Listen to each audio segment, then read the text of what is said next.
तो आज हम लोग इस पे बात करेंगे कि भारत में औपनिवेशिक शिक्षा और उसके फल परिणाम।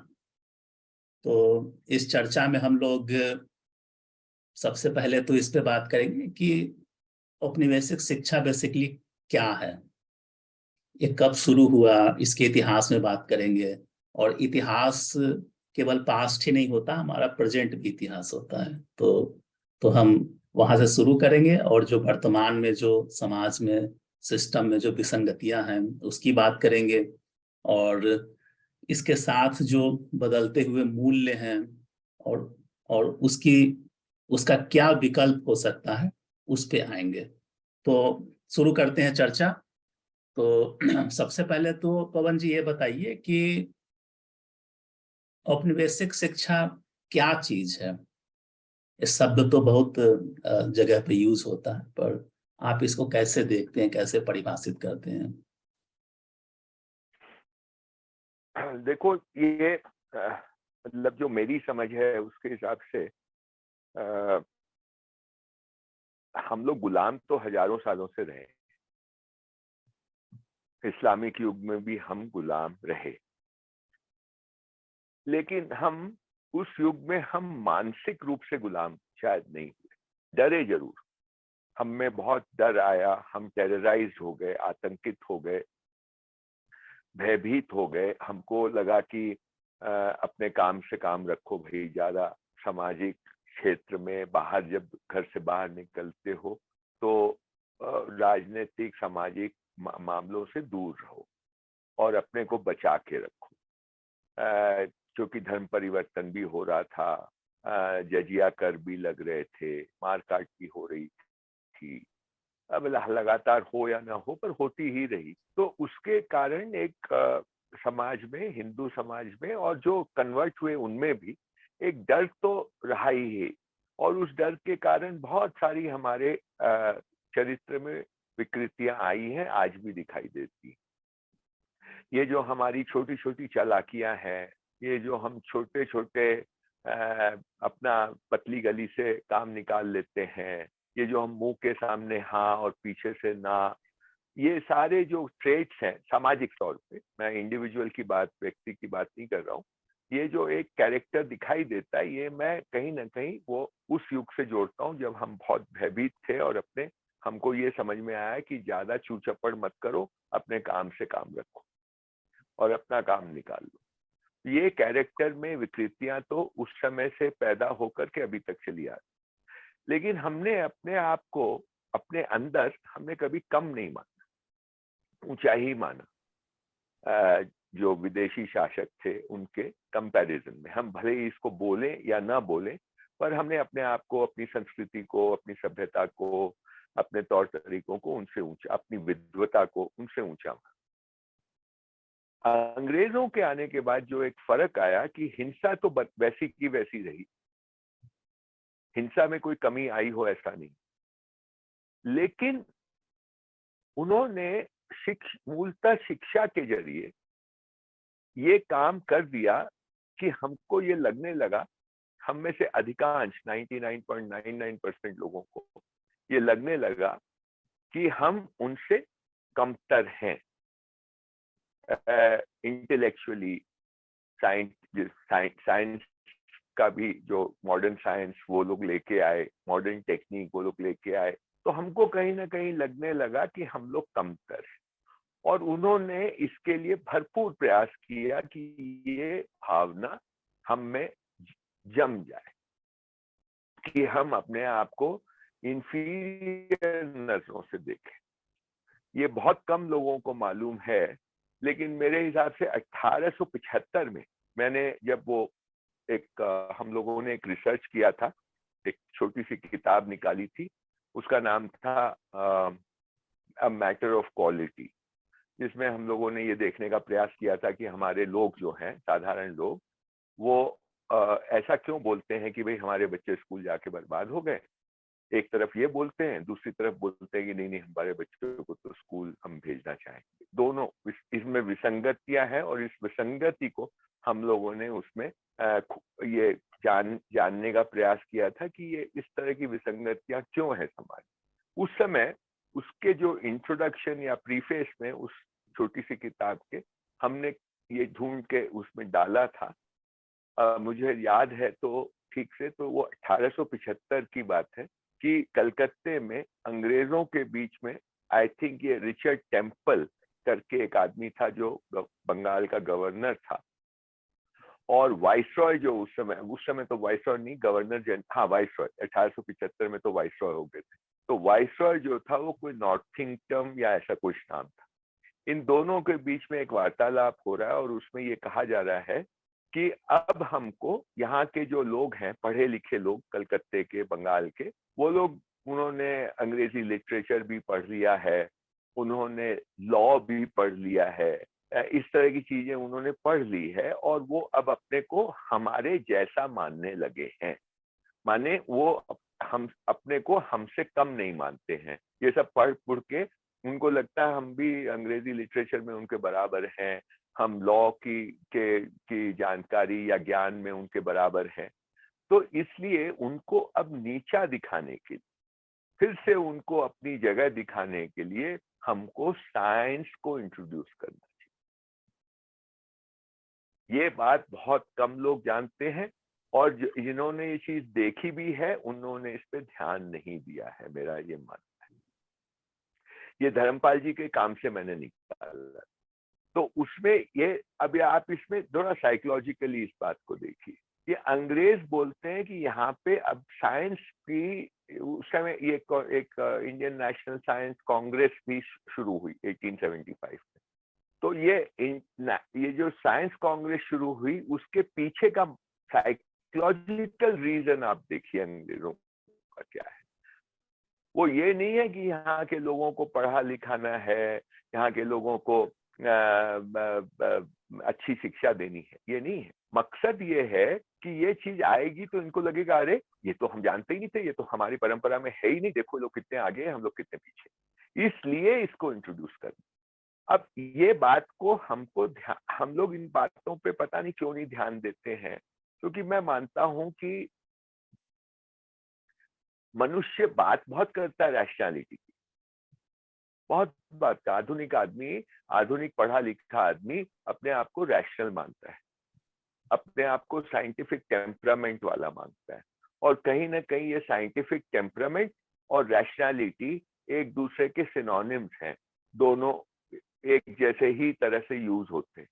तो आज के पढ़े लिखे आदमी की ये आत्म छवि है कि वो रैशनल है, वो रैशनल डिसीजंस लेता है।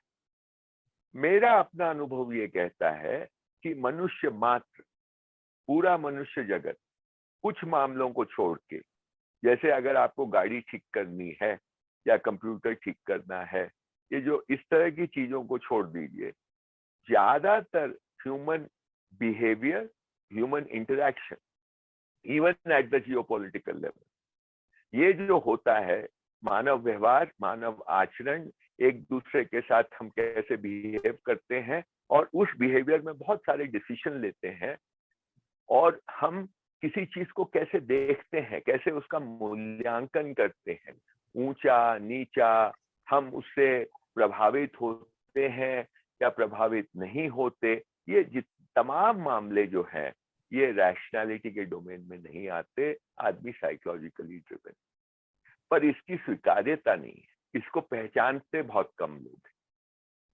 तो मैं ये कह रहा हूं कि ये जो अंग्रेजों ने जो हमारे साथ किया, हमारी साइकोलॉजी में इतना बड़ा डिस्टॉर्शन ले आए वो, कि हम अपना मूल्यांकन उनके कंपैरिजन से करने लगे, वो बार बार उनके साथ कंपेयर करते थे, और ये कंपैरिजन में हम अपना मूल्यांकन कमतर करते थे, उनको उनका मूल्यांकन बढ़ा चढ़ा के करते थे।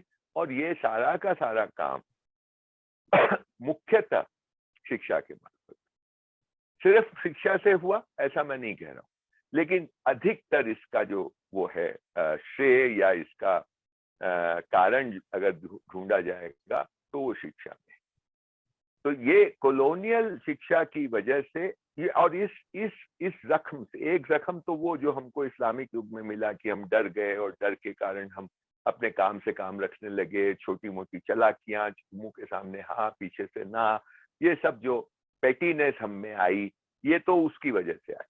और ये जो अपने आप को इंफीरियर मानना और हमको हर काम में अपने को उनसे कंपेयर करके, यानी जैसा हमारा कुछ है ही नहीं, ये पॉसिबिलिटी कि एक ही चीज को करने के, सोचने के, उसके ऊपर डिसीजन लेने के अलग अलग आधार हो सकते हैं, अलग अलग तरीके हो सकते हैं, और इस कोई जरूरी नहीं है कि आप दोनों की तुलना करें।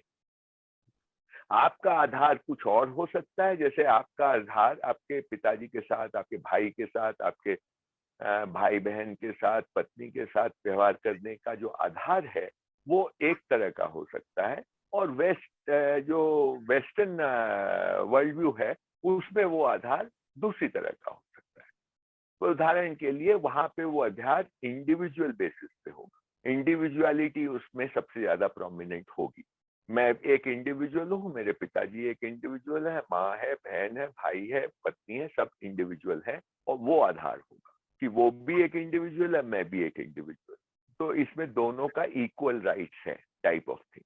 हमारे यहाँ दूसरा आधार हो सकता है कि भाई हमारा कर्तव्य है हमारी बहन के प्रति, हमारे भाई के प्रति, हमारे पिता के प्रति, हमारे, तो इसमें कंपैरिजन करना, तुलना करके एक को ऊपर दूसरे को नीचे करना की ये जो बात होती है, ये हमारे अंदर घुस गई, और हम हर चीज का तुलना करने लगे, और हर चीज में हम उनके तरीकों को, उनके आधारों को, उनके प्रेमाइसेस को हमने ऊंचा मान लिया। ये मान लिया, हमने जांचा नहीं, हमने ठीक से एग्जामिन नहीं किया, हमने मान लिया, और आज तक हम उसको माने जा रहे हैं।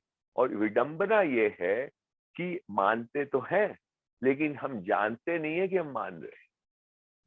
ये सबसे बड़ा धोखा है। हम एक चीज को, मान लीजिए कि मैं मानता हूं कि यहाँ कोई भी चीज, मतलब मैं मानता हूं कि यहाँ भूत है, और मैं ये स्वीकार, या मैं कोई, छोड़िए ये उदाहरण ठीक नहीं है, मैं कोई काम करता हूँ क्योंकि मेरे पिताजी करते थे, मेरे दादा करते थे, मैं श्राद्ध कर, मैं मान लो हम श्राद्ध करते, तो श्राद्ध करते हैं और तुम आके पूछो कि आप श्राद्ध क्यों करते हैं, तो मैं कहूँ कि भाई मैं इसलिए श्राद्ध करता हूँ कि हम लोग मानते हैं कि ऐसा करना चाहिए, ये करना उचित है, मैं ऐसा मानता हूँ। मेरे पिताजी भी करते थे, मेरे दादा भी करते थे, मैं भी करता हूँ, मैं मान के करता हूँ। पर आज का जो पढ़ा लिखा आदमी है, वो फॉर इंस्टेंस एक दवाई लेता है, डॉक्टर के पास जाता है, डॉक्टर उसको एक पर्चा लिख के देता है और वो दवाई खाता है। अब ये जो आदमी है, 100 में से 99 लोगों को वो दवाई का पता नहीं होता कि ये दवाई के अंदर कौन से केमिकल्स है, और वो केमिकल्स का मेरे शरीर पे क्या प्रभाव पड़ेगा, हम कुछ भी नहीं जानते। 100 में से 99 लोग नहीं जानते, या 1000 में से 999 नहीं जानते। लेकिन ये जो आदमी दवाई लेता है, पढ़ा लिखा आदमी, वो ये सोचता है कि वो एक रैशनल एक्ट कर रहा है, वो एक साइंटिफिक एक्ट कर रहा है, वो ये मान के ले रहा है कि भाई डॉक्टर साहब ने दिया है इसलिए ये मेरे लिए अच्छा होगा, ये मान रहा है। लेकिन उसकी सोच में ये है कि मतलब मैं एक रैशनल एक्ट कर रहा हूँ, यानी मैं जान करके, जानता हूं जो मैं काम कर रहा हूँ। वो ये स्वीकार नहीं करेगा कि मैं मान के कर, जहां तुम बोलोगे कि मैं श्राद्ध इसलिए कर रहा हूं कि मैं ऐसा मानता हूं, वो ये कहेगा कि मैं ऐसा जानता हूं। वो भी रहा है, लेकिन वो मान करके भी उसकी अपने भ्रम में है कि मैं जानता हूं। ये आदमी कम से कम भ्रम में नहीं है, ये बोल रहा है कि मैं मान रहा हूं। तो ये दो एक्ट हैं, दोनों ही मान के किए जा रहे हैं, लेकिन एक में भ्रम है, दूसरे में भ्रम नहीं है। तो ये जो आधुनिक पढ़ाई है, इसने ये एक बहुत बड़ा रोग हम में दे दिया है पढ़े लिखों के अंदर, कि हम तमाम चीजों को मान के कर रहे हैं, तमाम चीजों को। आज अखबार को आप पढ़ते हैं और आपको आपके पास कोई तरह का, आपके पास कोई पावर नहीं है, कोई ताकत नहीं है कि अखबार में लिखी हुई चीज को आप वेरीफाई कर सकें। कोविड की बात ले लीजिए, अभी हाल ही में हुआ ना, आप आम आदमी के पास कोई ताकत ही नहीं थी कि वो ये कैसे जांचे कि ये जो बात लिखा गया है, इतना हम डर रहे हैं, उस बात में कितनी सच्चाई है या नहीं। कोई तरीका नहीं। आप बाध्य होके मान रहे थे, लेकिन आप भ्रम में थे कि हम जान रहे। वैक्सीन के बारे में यही बात, वैक्सीन ली लोगों ने, कोई तरीका नहीं था और आज भी कोई तरीका कि भाई ये वैक्सीन में क्या होता है, क्या ये सचमुच में बीमारी को रोकेगी, क्या इसकी कोई जरूरत है, ये हमारे को ये खाली मैं भारत की बात नहीं कर रहा हूँ, ये विश्व भर में। तो आज का पढ़ा लिखा इंसान बहुत सारे काम कर रहा है अपने स्वास्थ्य को लेके, अपनी जीविका को लेके, अपने पढ़ाई लिखाई को लेके, बहुत सारा काम कर रहा है। मार्केट में जाके जो चीजें वो खरीदता है उसको लेके, उसमें लिखा रहता है कि ये भाई ये छप्पा है और इसमें ये चीजें हैं और इसमें ये है वो है, ये मान के करता है।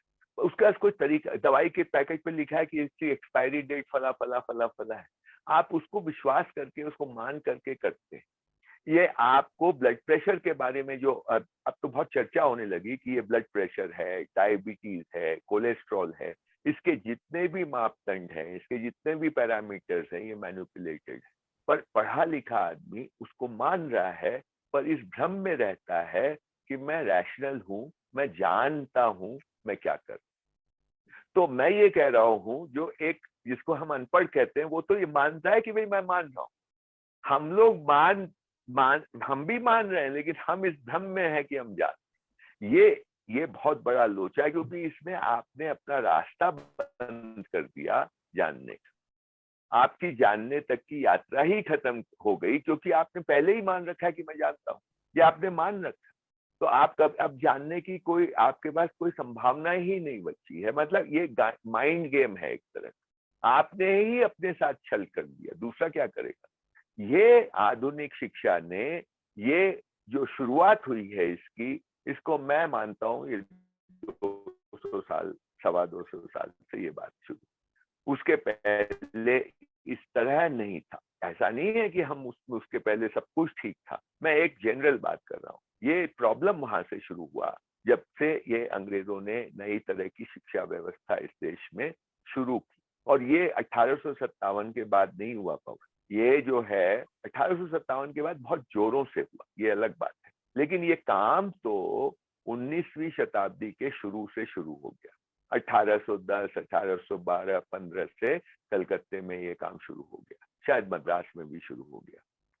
और वहां पे जब इन्होंने रिजल्ट देखे उसके, वहां पे जो ये हिंदू स्कूल खुले, एक हिंदू स्कूल खुला, कॉलेजेस खुले, ये सब जब खुले और उसके जो प्रोडक्ट्स निकले, और जब ये अंग्रेजों ने उसका मूल्यांकन किया कि ये लोग जो हिंदुस्तानी लोग हमारी शिक्षा से गुजर के निकले हैं, उन पे इसका क्या असर पड़ा है, तो बहुत खुश हूं। इसके 2 प्रमाण मैं दे सकता हूँ। एक तो वाक्य है 1827 का, जबकि वो 1824 में बैरकपुर में एक बहुत बड़ा सिपाही विद्रोह हुआ था, और वो सिपाही विद्रोह से अंग्रेज बहुत बहुत घबराए थे। सिपाही विद्रोह से हमेशा ही अंग्रेज घबराए, हमारे आंदोलनों से उतना नहीं घबराए जितना कि सिपाही विद्रोह से घबराए। चाहे वो 1824 का बैरकपुर का मामला हो, 1857 वाला मामला हो, या बाद में 1946 में जब ये नेवल विद्रोह हुआ था नेताजी के आईएनए की वजह से, ये उससे बहुत घबराए।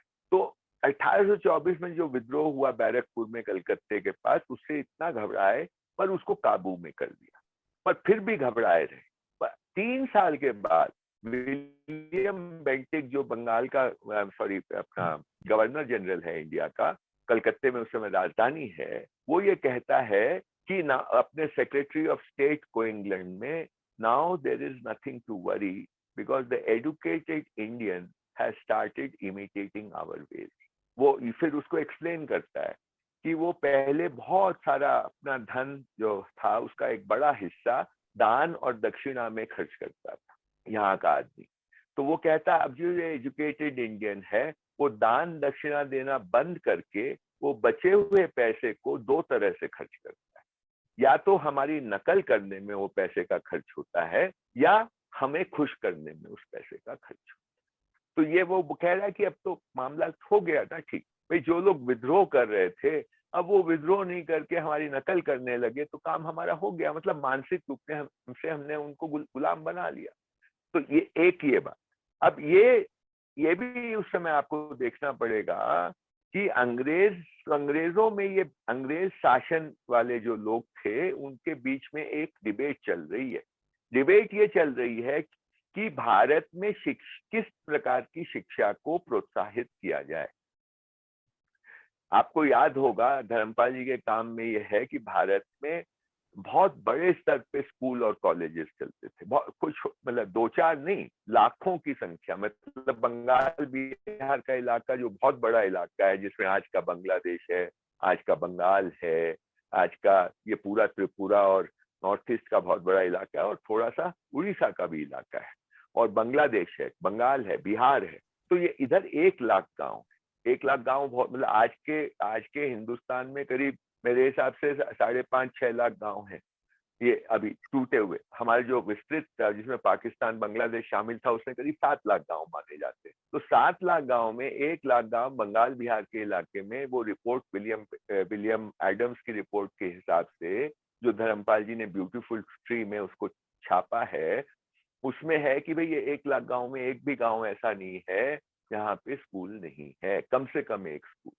तो स्कूल है, स्कूल में क्या पढ़ाया जा रहा है, कौन कौन से सब्जेक्ट पढ़ाए जा रहे हैं, और फिर ये भी डेटा मिल जाता है कि उन स्कूलों में किन जातियों के बच्चे आते हैं और कौन से टीचर हैं। और ये सारा डेटा अगर आप देखते तो अविश्वसनीय लगता है क्योंकि उसमें हर जाति के बच्चे आ रहे हैं। जो जाति की संख्या ज्यादा है उन जातियों के बच्चे भी ज्यादा हैं, यानी शूद्र और अतिशूद्र बच्चे ज्यादा हैं उन स्कूलों में, ब्राह्मण बच्चे, वैश्य बच्चे, क्षत्रिय बच्चे कम है। उसी अनुपात में है जिस अनुपात में हमारी जनसंख्या है, डेमोग्राफी है, करीब करीब उसी अनुपात में। और परंतु और इस बात पे हम ध्यान, ये तो एक तो ये बात है। दूसरी बात है ये सारे स्कूल कोई राजकीय व्यवस्था के अंतर्गत नहीं चलते, कोई राजा नहीं चला रहा है इन स्कूलों को, कोई राज्य व्यवस्था नहीं चला रही, ये समाज चला रहा है। हर जगह का अपना समाज इन स्कूलों को चला रहा है। ये बहुत बड़ी बात है और ये बहुत बड़ा डिफरेंस है जब हम कंपेयर करते हैं उस व्यवस्था को आज की व्यवस्था के। वो व्यवस्था ही अलग है, वो पैराडाइम ही अलग है। खैर, कमिंग टू दिस की वो तो इस पे एक बहुत अच्छा बिंदु उभर के आया कि पहले का मुसलमानों के पहले की जो राज्य व्यवस्था है उसका समाज के साथ बहुत कम हस्तक्षेप है।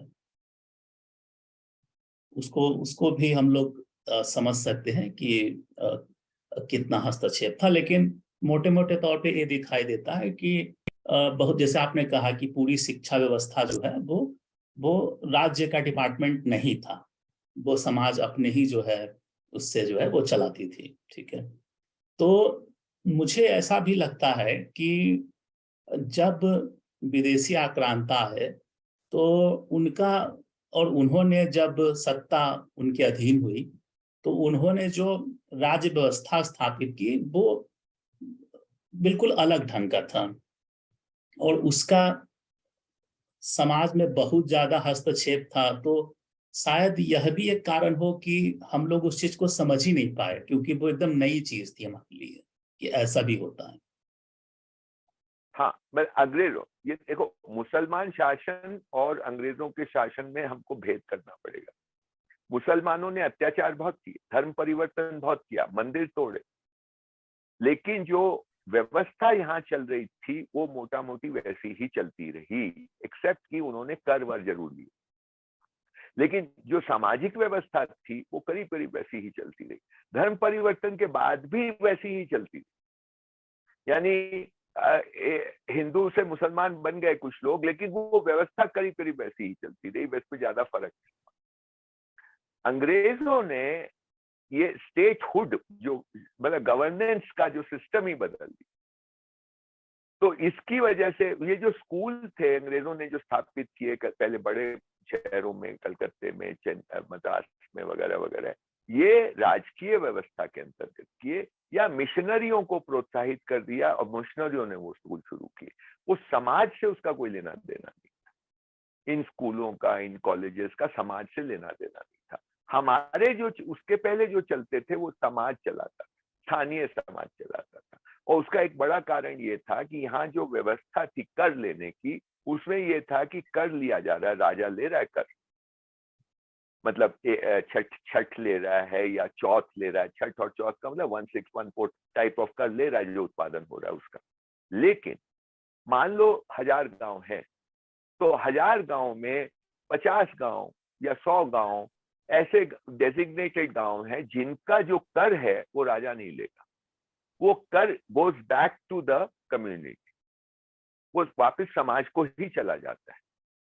वही तो वो अभी क्या है डेजिग्नेटेड कि गांव है। हाँ, एक बात हमको याद आई, बड़ी सुंदर बात है कि बहुत पहले ऋग्वेद में इसका उल्लेख है कि राजा को प्रजा से केवल छठवां हिस्सा ही कर जो है कर के रूप में लेना है। और उसमें उसकी उपमा दी गई है कि वो इस प्रकार ले जैसे सूर्य जो है वो समुद्र के जल को ग्रहण करता है और फिर उसको वर्षा के रूप में पुनः वापस कर देता है, बिल्कुल पता भी नहीं बिल्कुल। चले। तो ये सब, हाँ, तो ये चल रहा है ना, ये तब तक चल रहा है।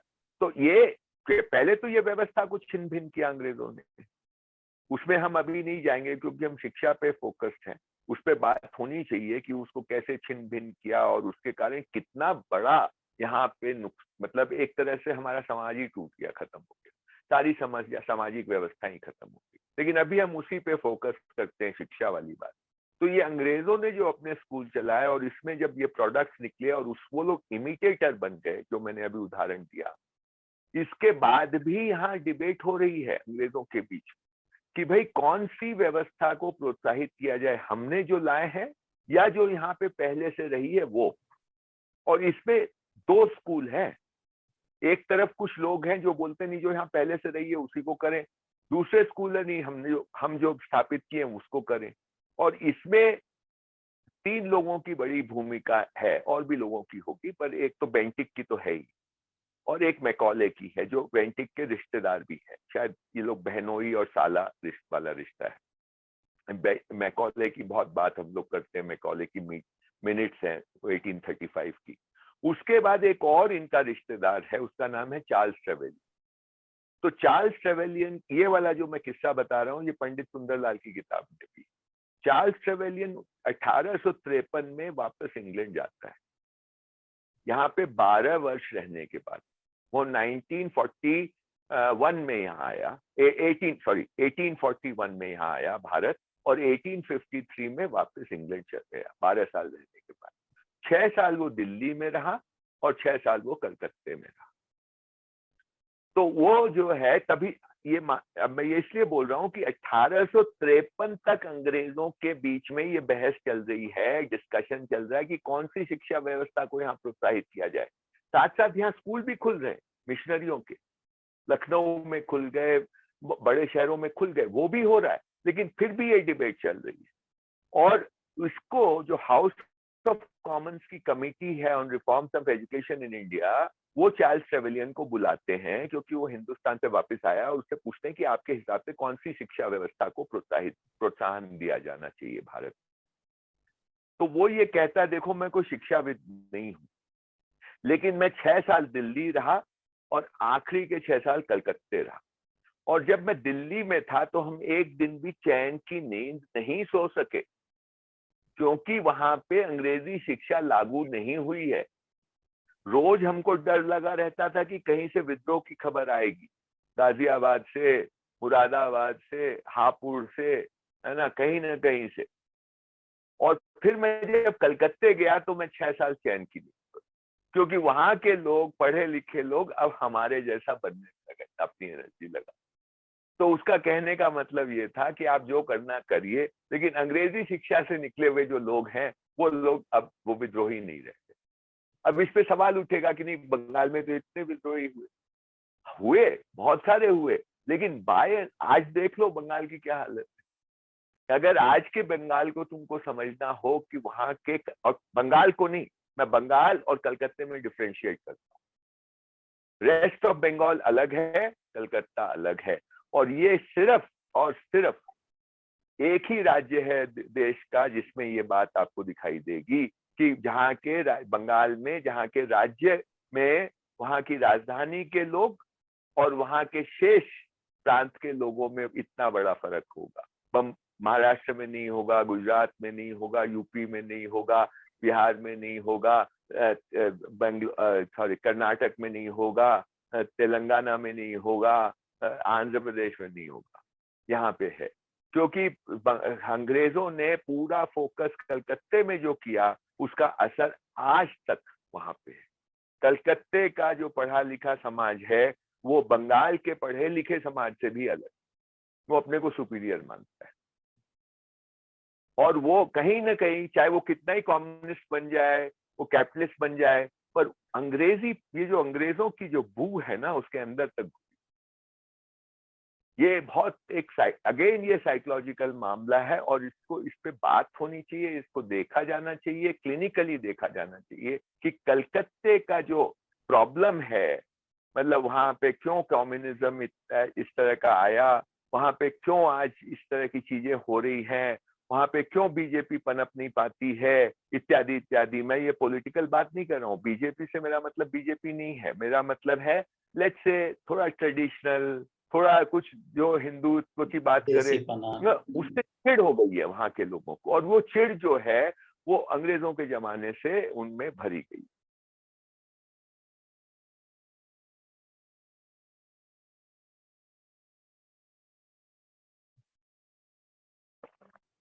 तो अब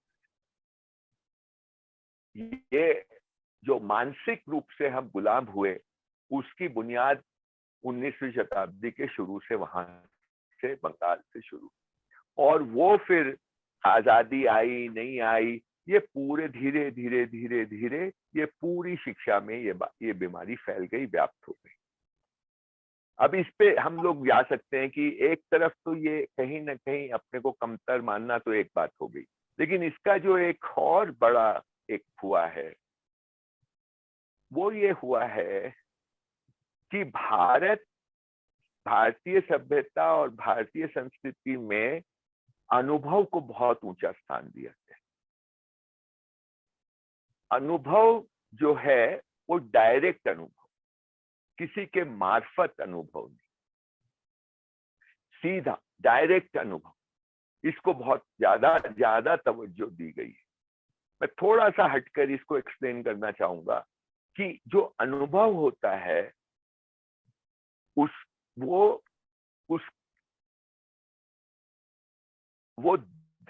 पहले आप कोई चीज को देखते हैं।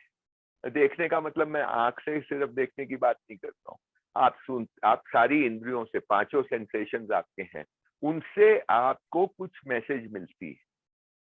आप देखते हैं, आप सुनते हैं, आप चखते हैं, आप सूंघते हैं, आप स्पर्श करते हैं, आपके दिमाग में कुछ आ जाती है, कोई थॉट आ जाती है, कोई मेमोरी आ जाती है, ये सब आती है, पर फिर उसको आप एक तरह से उसको रिसीव करते हैं। यानी उस रिसीव करने में बीच में आप उसको डायरेक्टली रिसीव कर रहे हैं या वो कोई फिल्टर से होकर के आप रिसीव कर रहे हैं, ये बहुत महीन बात है।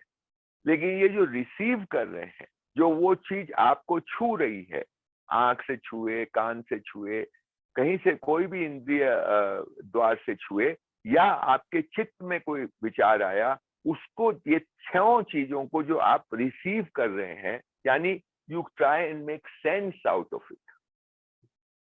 वो तो मेरे आंख में अभी बहुत सारी रोशनियां पड़ रही, सिर्फ ये तुम्हारी शक्ल जरूर देख रहा हूं मैं, लेकिन इसके अलावा भी बहुत कुछ मेरे आंख में आ रही है, पर क्योंकि मैं उसकी ओर ध्यान नहीं दे रहा हूं, इसलिए वो आंख में आती है पर मुझे दिखाई नहीं देती। मेरे कान में बहुत सारी ध्वनियां टक्कर मार रही है, लेकिन क्योंकि मेरा ध्यान उस तरफ नहीं है, I am not trying to make sense out of them, इसलिए उधर ध्यान नहीं है, तो वो मुझे सुनाई नहीं, छू करके भी सुनाई नहीं देती।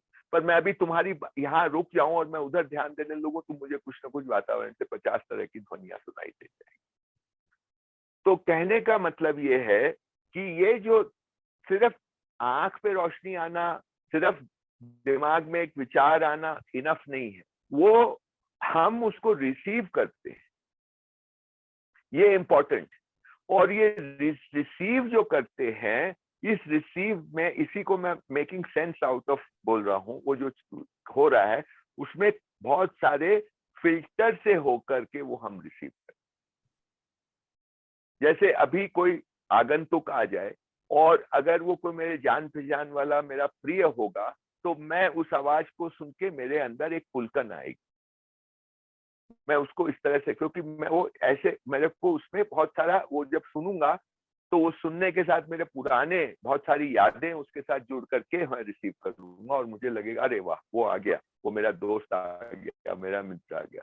और ऐसा कोई आएगा जिसको मैं ज्यादा पसंद नहीं करता हूँ, तो मेरा ये होगा कुछ दूसरी तरह से मैं उसको रिसीव करूंगा। यानी ये प्योर रिसेप्शन नहीं हो रहा है, डायरेक्ट एक्सपीरियंस नहीं हो रहा है ना। ये जो होता है इसमें बहुत, ये जो फर्क हो जाता है, डायरेक्ट एक्सपीरियंस जैसा है वैसा न देख पाना और उसको अन्यथा देखने में जो अड़चने आती हैं, उस पे हमारे यहाँ बहुत काम हुआ है, हमारी सभ्यता में, हमारी संस्कृति में, हमारे अध्यात्म में बहुत काम हुआ है। और हमने, मतलब ये काम इसलिए हुआ है कि हमने इस बात पे जोर दिया है कि डायरेक्ट एक्सपीरियंस करना बहुत जरूरी है। ये जो, अब उसमें कितने हम लोग सफल हुए, कितने नहीं हुए, ये इसको एक बार छोड़ दें, पर इस पे बहुत बहुत ज्यादा एम्फेसिस था। इसलिए इस बात पे भी एम्फेसिस था कि आप एक ऑब्जर्व करिए, उसके बाद उस पे मनन करिए और कंक्लूजन की परवाह मत करिए। माने don't be in a hurry to conclude. जो आप रिसीव कर रहे हैं उस पे कॉन्टेम्पलेट करिए, पर कंक्लूड करने की जल्दबाजी मत करिए, क्योंकि कंक्लूड करने की जल्दबाजी में वो जो जिन फिल्टरों से वो होकर गुजरा है वो हावी हो जाएंगे, वो जो जिन इन्फ्लुएंस से होकर के वो गुजरा है वो हावी हो जाएंगे। पर आप अगर उसको टाइम देंगे तो वो, उनका प्रभाव धीरे धीरे क्षीण हो सकता है और आपको संभावना है कि जैसा है वैसा दिखाई दे जाए। इस पे बहुत काम हुआ है, मतलब ये हमारी सारी परंपरागत शिक्षा में इस पे काम हुआ है। ऑब्जर्वेशन पे बहुत जोर दिया गया है, मनन पे बहुत जोर दिया गया है, कंक्लूजन को बोल स्लो चलो, डोंट कंक्लूड फास्ट। ये जो शिक्षा आज हमको मिल रही है, जो उस समय कॉलोनियल शिक्षा, उसी का नए नए संस्करण है, ये शिक्षा में ये ट्रेनिंग हमारी हो गई कि हमको आज और अभी और तुरंत कंक्लूड कर, इसमें धैर्य नहीं है। स्लो और फास्ट, ये दो तरह की विपरीत चीजें हो गई, और fast is superior to slow, ये हमारे मान्यता बन गई।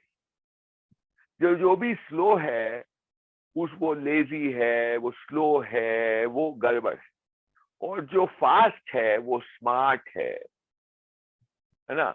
वो उस स्पीड जो है वो एक बढ़िया, वो एक खूबसूरत चीज है, बढ़िया चीज, अट्रैक्शन है उसमें। ये आप सोच के देखिए, ये हर क्षेत्र में हुआ है, ये ट्रेनिंग है, ये सोच के नहीं हुआ, ये मान्यता बन गई है हमारी, ये हमारे अंदर घुस गया है, और इसकी वजह से हम तुरंत कंक्लूड करना चाहते हैं, और हम कंक्लूड अगर न कर पाए तो हम बहुत विचलित हो जाते हैं।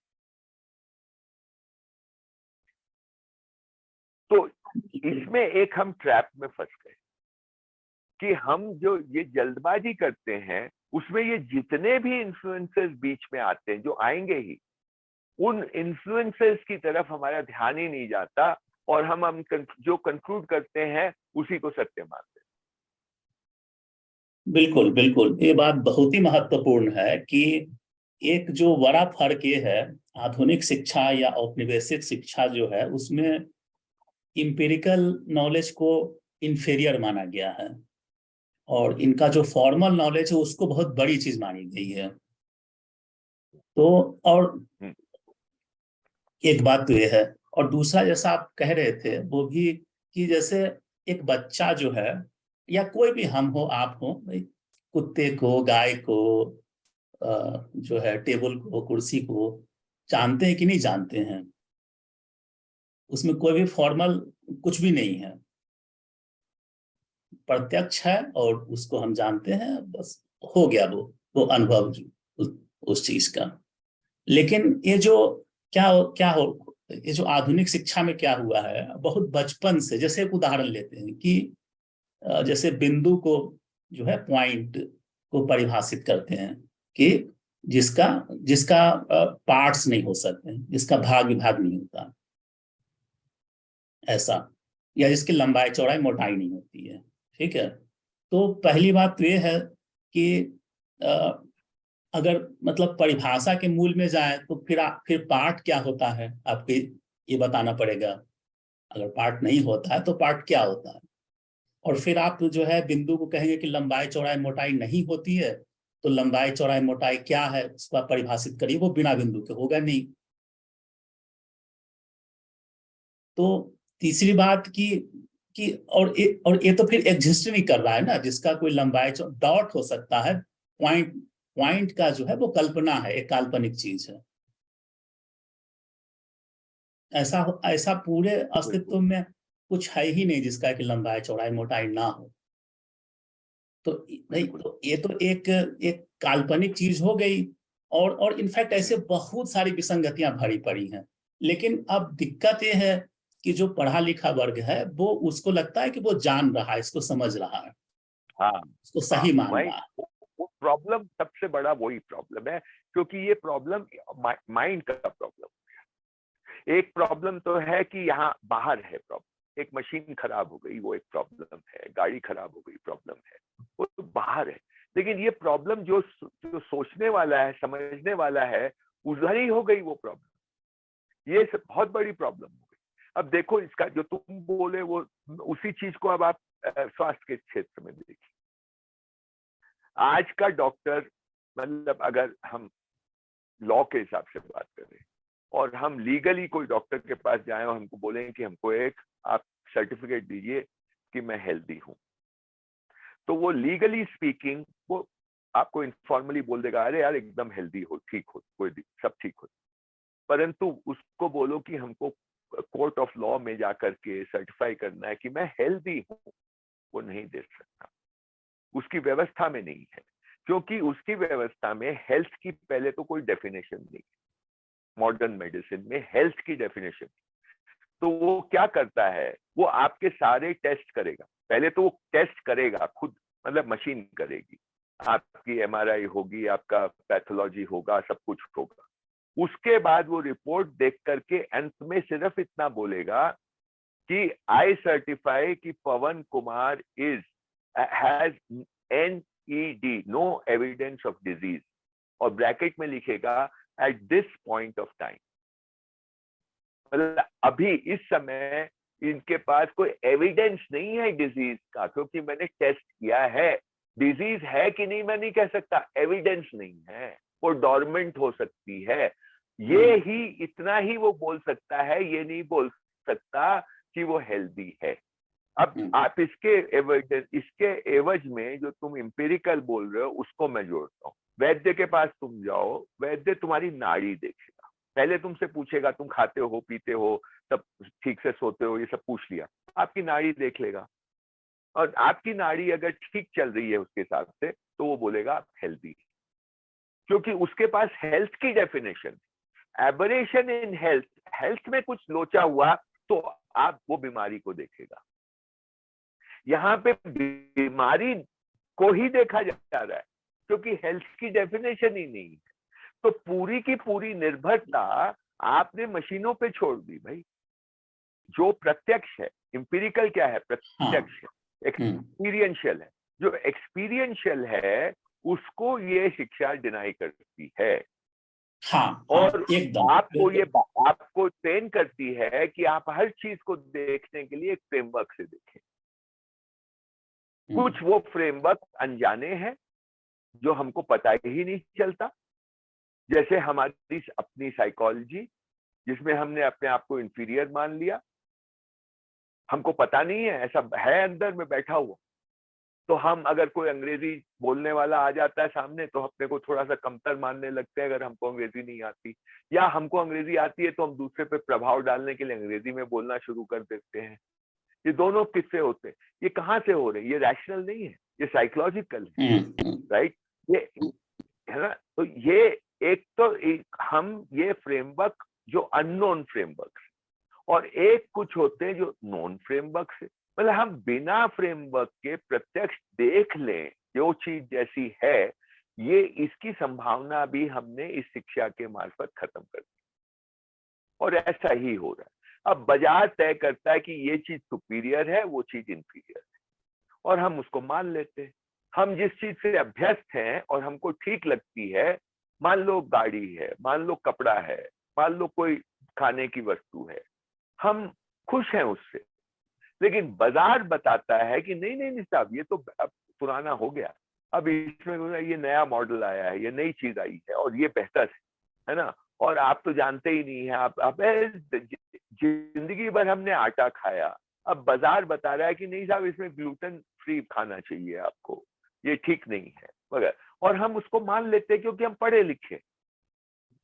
ये जो पढ़ा लिखा मान रहा है, इसको पता ही नहीं कि मैं मान रहा हूँ, वो सोच रहा है जान एक रैशनल एक्ट कर रहा हूँ। ये सबसे बड़ा मुझे खतरा दिखाई देता बिल्कुल है आज बिल्कुल के पढ़े बिल्कुल। लिखे वर्ग। इसमें यही कि पूरा जो एजुकेशन, जो कॉलोनियल एजुकेशन सिस्टम है, वो एक तो आपके प्रश्न करने की एबिलिटी को खत्म करती है। जो जो एस्टेब्लिश्ड है वो सही है, उसका ऐसा आपको मानने के लिए आपको ट्रेनिंग कर देती है। दूसरी बात जो निकल के आई कि इंपेरिकल नॉलेज जो है कुछ नहीं होता है, जो फॉर्मल जो नॉलेज है वही सब कुछ है, और वो फॉर्मल नॉलेज कुछ एक्सपर्ट है जो तय करते हैं, और फिर आप उसको मान लेते हो, और कालांतर में आपको लगता है कि आप समझ भी गए हो उसको। दो बातें मुझे ध्यान आ रही है, उसको करते हैं फिर अपने हाँ अभी इसको बंद कर देंगे, बहुत लंबा हो जाएगा। देखो, एक तो ये है कि हमारे पढ़ाने में एक फंडामेंटल फ्लॉ है। जैसे तो उसके दो उदाहरण देता हूँ। हम ये पढ़ाते हैं आज भी कि सूरज पृथ्वी से इतने 1000 किलोमीटर, इतने 1000 मील दूर है, या ये जो लाइट है इसकी जो स्पीड है 1,86,000 मील प्रति सेकंड वगैरह वगैरह, ये पढ़ाते हैं छोटे छोटे बच्चों। ठीक है, अब इस पे थोड़ा सा रुक करके हम ये देखें कि जिसको पढ़ा रहे हैं क्या उसके इतनी अकल है कि वो ये बात को समझ सके कि सूरज इतनी दूर है या लाइट की स्पीड इतनी है। वो इसको मान रहा है या इसको जान रहा है, एक बात। दूसरी बात, जो पढ़ा रहा है, जो शिक्षक पढ़ा रहा है, क्या वो इस बात को मान रहा है या इस बात को जान रहा है। और तीसरी बात, शायद पुस्तक लिखने वाले को भी, वो इस बात को मान रहा है या इस बात को जान रहा है। अब ये डिस्टिंक्शन ही हम नहीं कर रहे हैं। मैं ये कह रहा हूं कि आपको पढ़ाना है पढ़ाइए, पर आप इस तरह क्यों नहीं पढ़ाते कि भाई ऐसा बड़े वैज्ञानिक ये बात खोजे हैं कि सूरज इतनी दूर है और हम इस बात को मान रहे हैं कि हाँ वो जो कह रहे हैं वो सच है। तो बच्चे के मन में कम से कम जानने और मानने का फर्क तो इस्टेब्लिश होगा। हम तो ऐसे पढ़ा रहे हैं जैसे कि ये सत्य है, होगा ये सत्य, पर इस बच्चे के लिए सत्य नहीं, इस टीचर के लिए सत्य नहीं, एक बात। दूसरी बात, हम ये पढ़ाते हैं कि सूरज पूरब से उगता है, the sun rises from the east. ये मैं छोटे बच्चों की बात कर रहा हूं। अब ये जो छोटे बच्चों को आप जब ये पढ़ाते हैं तो उसके मन में ये जाता है कि सूरज पूरब और सूरज का उगना, ये तीनों एक ही श्रेणी की बातें, जबकि ऐसा नहीं है। सूरज जो है, जिस वस्तु को हमने सूरज नाम दिया है, वो एक वास्तविकता है, वो एक रियलिटी है, एग्जिस्टेंशियल रियलिटी। सूरज का उगना एक अपीयरेंस है, क्योंकि सूरज नहीं उग रहा है, पृथ्वी घूम रही है, इसलिए सूरज वहां से उगता हुआ दिखाई दे रहा है। ये अलग तरह की बात है। और ये उस दिशा को पूरब कहना, ये हमारा उस दिशा का नामकरण है। इसमें कोई रियलिटी नहीं है, ये कोई वास्तविकता नहीं है, ये हमने एक अपनी सुविधा के लिए नामकरण किया है, उत्तर, पूरब, पश्चिम, दक्षिण। तो हमको क्यों नहीं हम इस तरह पढ़ा सकते कि जिस दिशा से सूरज उगता हुआ प्रतीत होता है, उस दिशा को हमने पूरब नाम दिया है। ये पूरब नामकरण हमने किया है। वैसे तो सूरज का भी हमने नामकरण किया है, पर सूरज जो है वो एक एग्जिस्टेंशियल वस्तु है। हम सभी हर दिन देखते हैं। जबकि पूरब कोई एग्जिस्टेंशियल वस्तु नहीं है, राइट। अब ये ऐसे हम पढ़ाते हैं। तो और इसी को आगे ले जाकर, जैसे कि पैसा है, तो पैसा एक सिंबॉलिक रिप्रेजेंटेशन है, वो उसकी कोई रियलिटी नहीं है ना। पैसे को आप खा नहीं सकते, पैसे को आप ओढ़ नहीं सकते, पैसे का आप मकान नहीं बना सकते। आपको पैसे खर्च कर के वो रियलिटी लानी होगी जिसको आप कंज्यूम करेंगे, चाहे वो खाना हो, चाहे वो मकान, ईंट हो, चाहे वो वस्त्र हो। परंतु पैसे को हम इस तरह से पढ़ाते हैं जैसे वो एक रियलिटी हो। प्रतीक और वस्तु में जो फर्क होता है, उसको हम फर्क ही नहीं करते। एक तरफ वस्तु है, वास्तविकता है, एक तरफ प्रतीक है, सिंबल है। तो ये दोनों को हमने गड्ढमड्ढ कर दिया। ये आज की शिक्षा में छोटे बच्चे से लेके ऊपर तक ये चला आ रहा है।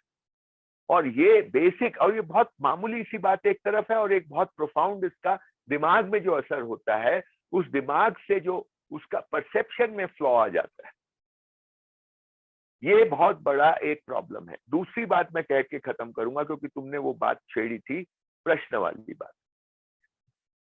हमारे आज का बच्चा उसको ये ट्रेनिंग हो गई है, उसको ये बोला गया है कि तुम जितने प्रश्न करोगे उतना तुम इंटेलिजेंट हो। एक तरफ ये बात है, दूसरी तरफ वो सब ऊट पटांग प्रश्न करते। और आप अगर देखेंगे तो उसके प्रश्न सिर्फ और सिर्फ दो प्रकार के होते हैं, व्हाई एंड हाउ। कैसे करूं, ये कैसे होता है, या ये क्यों है, इसी प्रकार के प्रश्न।